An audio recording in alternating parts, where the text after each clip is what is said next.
Roja duşemê li Tirkiyeyê ji 18 milyonê zêdetir xwendekar dest bi perwerdehiya rûbirû kirin piştî ku 2 sal ji ber pandemiyê li mal bûn û dersên onlaynê perwerde dibûn. Li seranserê Tirkiyeyê 68.589 dibistan hene lê ji ber ku hin avahî kevin bûne û hin jî ji erdhêjan zirarê dîtine biryar derket, dibistanên neqayîmin xerab bikin û di cîwan de ênî û lêkin.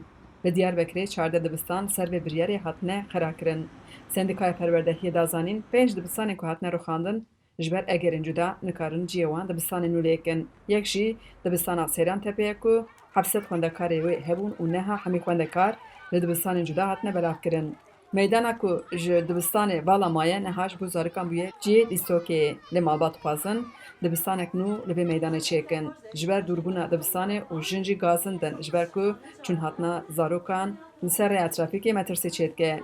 چه زحمتی هم چه دکشینن دور ور چانتانا گیج متونم تیکه araba من ناگر گدنه دبی بلدی عرباسی دبی çocuklar almıyoruz ha gidem araba men nager em var çantanan den piyo kham hayya şilbi emrin qadarin emrin qadarin خوش ji hükümet amara خوش ne خوش yani Seyran Tepe hiç tişki yuanzi خوش tu ney حتى تدانا تبون 100 مليون إيش ما تقول حتى تدانا 100 مليوني ولا نجيب لنا سيشار قدان إيش كي كوي كده اسمه لطنة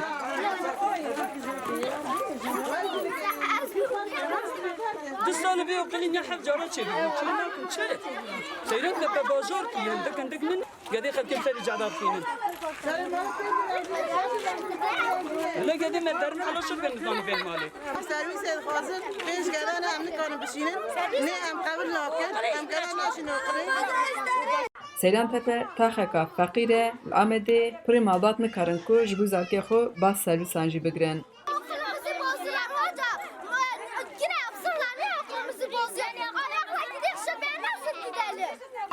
مکتب چه نابه دوجی از مدیر چونه به ملیتی مدیری برای تاپیسزه سلامت تونینه اگر دولت tarafından şey ne kom şey Yani yaz dönemi geçti. Hûn dizanin bi hinvedana havînê bi dawî bû. Ji xwe dibistan demek dirêj girtî bûn. Heceta wan çi be jî divyaba demê dibistan girtî bûn, wî kar bikirana. Hûn dizanin ji ber petaya korona em di proseyek awarta da derbas dibin. Ger peta jî nebe, rewşa ji xerakirina dibistanan bi serê xwe pirsgirêkek mezin e. Lê niha peta pîk dike. Di vê rewşê de li polên ku pêncî xwendevan di ber hev da ders dikin, ev ji bo wan jî ji bo mamosteyan jî metirsîdar e. Rewşa heyî bûye sedema krîzek mezin. Sendikaya Perwerdehiyê bi daxuyaniyek vê rewşê anî rojerê û Müdîriyeta Perwerdehiyê bi xemsarî tawanbar kir. Sendika dibêje 2 sal dibistan girtî bûn û dikarbûn di vê demê de dibistanan nû kin lê gêliya ku perwerde dest pê kiriye dest bi xwandin û nûkirina dibistana kirine. 24 heb dibistan niha perwerde wan bi serî heştê hatiye asten kirin. Ji ber çi hatiye asten kirin? Niha li van dibistana her yekê bi xwe berê xwendekarî wan di her polkê de 35 heb xwendekar, 40 heb xwendekar hebûn.